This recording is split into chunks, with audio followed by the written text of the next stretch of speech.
In this video, I'll be showing you how to factory reset your Dell laptop. Now, it's actually super easy to go ahead and do this, but you can do this whether your laptop's on Windows 10 or Windows 11. Doesn't really matter.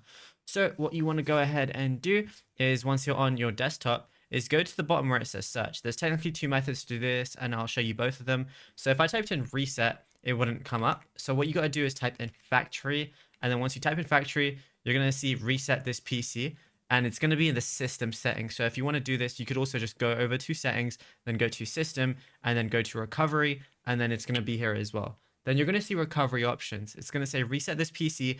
You can choose to keep or remove your personal files and then reinstall Windows after that. So what you want to do is press reset this PC. Now you have a choice. If you're someone who's keeping your PC, but maybe you just want to factory reset it so that your PC, runs faster or anything like that, maybe it's clogged up with a lot of unnecessary files, you can choose the first option, which is keep my files, which removes apps and settings, but keeps your personal files.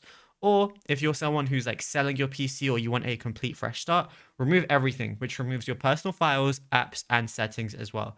So just, select whichever one you want. We'll just do remove all files. And then it's going to be getting things ready. Just choose how you want to reinstall Windows. So you could do a local reinstall or you can download it and reinstall Windows. It's going to show everything that it's going to be removing and everything. And then all you got to do is press next, go through the process, and then your laptop is probably going to restart a few times. And then that's it. You're going to be good to go. It's going to be as good as new. Now, if you found this video helpful, be sure to drop a like and subscribe. And also be sure to check out all our other tutorials that we've been posting on the channel as well.